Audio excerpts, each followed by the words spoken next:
What is up, guys? Welcome back to the channel. Hope you guys are having an awesome day today. So check this out, guys. Check this out.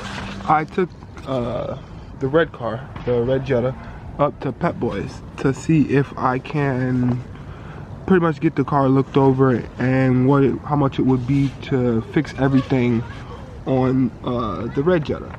And pretty much it came back with 27 codes that car had. Now that's not all maintenance codes, that's like light codes and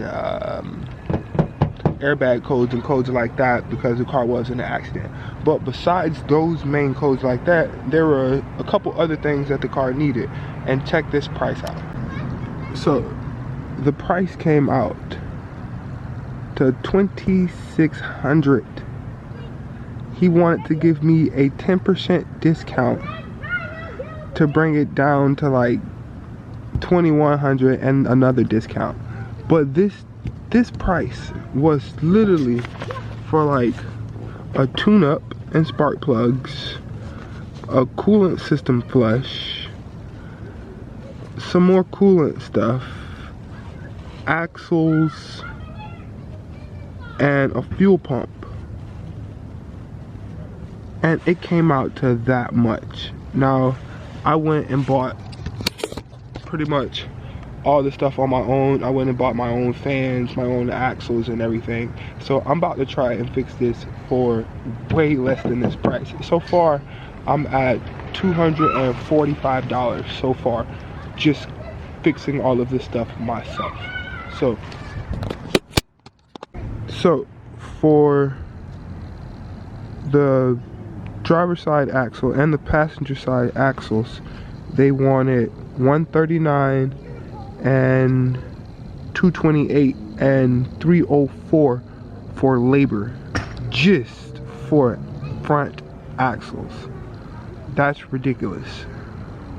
So yeah, I'm about to jump in and start the maintenance on this car, trying not to pay that.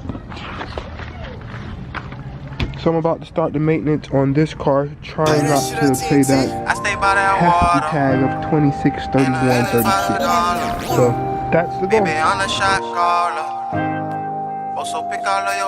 Catch me in the Benz in the wind, Tampa, Florida. Drop the top, spin the block on the shot car. Once the bumper's off, now we got to get the radiator support, the bash bar or the radiator support.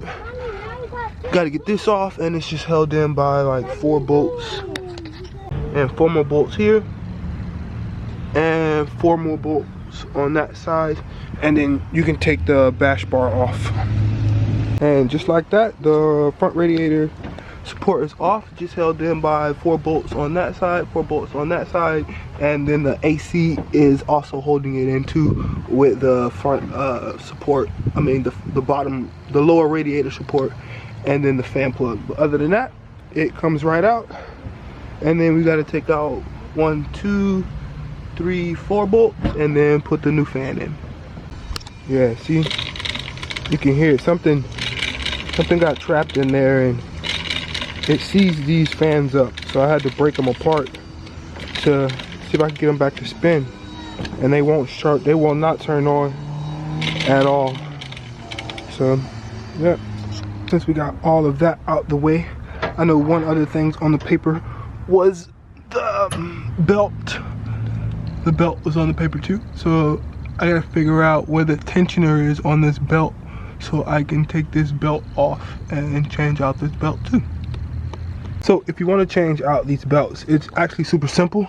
All you have to do is take like a 15 and just like turn it, like just push down on it pretty much, and this right here will like it moves, see that?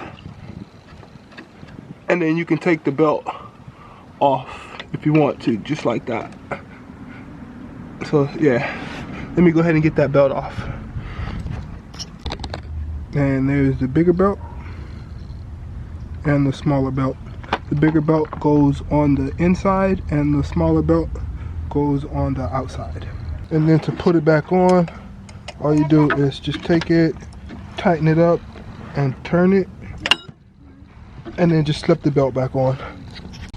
Well, it pretty much stormed on me yesterday, but today I'm out on the axles. I got the axle nut unloosed, the bottom lower control arms unloosed, and the upper sway bar link unloosed, and just trying to pull the axle out now, which is the passenger side, the longer axle, and should be able to just stuff the new one in there and move on to the driver's side. Alright, got the front part of the axle out, and now I just got to get it out of the transmission, which is now the hard part, because it seems like it's kind of jammed in there.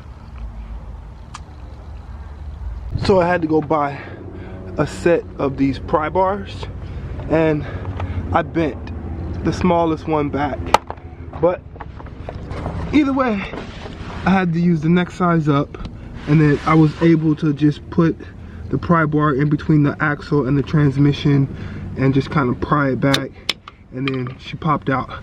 But I was stuck here for probably maybe 40 minutes just trying to pull that axle out of there, and it was jammed in there. Boy, was it. But now we can get this axle out of here and save myself $300 and some extra dollars just for 2 axles, which is remarkable. And all I had to do was buy an axle and a pry bar. So old axle, new axle. Now I just got to get this axle shoved up in there. And what's cool about these Mark 5s is on my Mark 4, I got the alley keys that lock this in there. And I'm glad I did not have to get in there and kick no alley keys out of there. So that's a plus with the Mark 5s. Instead of, they don't have to go through the alley keys like the Mark 4s did. So it made me upgrade the nut that I was using, the bolt that I was using. So the original bolt was 24 millimeters, and the new one that they gave me was actually a 27. And just like that, axle's in, everything's tightened back up, and that bolt is tightened down. Awesome. One more to go. This axle really needed to be changed. You see it's all busted, and all the grease is pretty much out of this axle. So it was only a moment in time before this one took a crap. Yeah, even down there, all the grease is out. So yeah, let's just pull this one out of here and be done with it. And just like that, after a hell of time prying, I finally got that side out. Boy, these little pieces right here are tough to get out of here, because they have this little lock piece right there. But it's out of there, screw that. Got the tire back on, the lights back in. Now I need to just fill it up with some coolant again, make sure the temperature gets up right and the fans turn on, stick the front bumper back on it, and half of the work is done there. And just like that, we are good to go. Awesome. Yo, turn up. Now I just need to move it and make sure these axles are good, and we in there, son.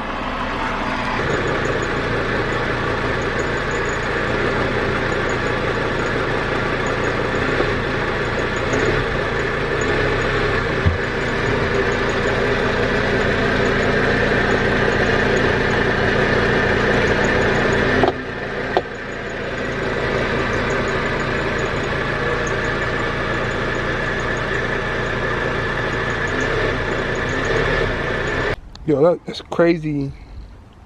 That's crazy how Pep Boys wanted $2,600 just to do like stuff as simple as that. I'm still waiting on the fuel pump to come in the mail, and then I'll take care of the fuel issue. It's like sometimes when I put gas in it and then turn it back on that first time, it's like it would hesitate to turn on. It would like hesitate to turn on.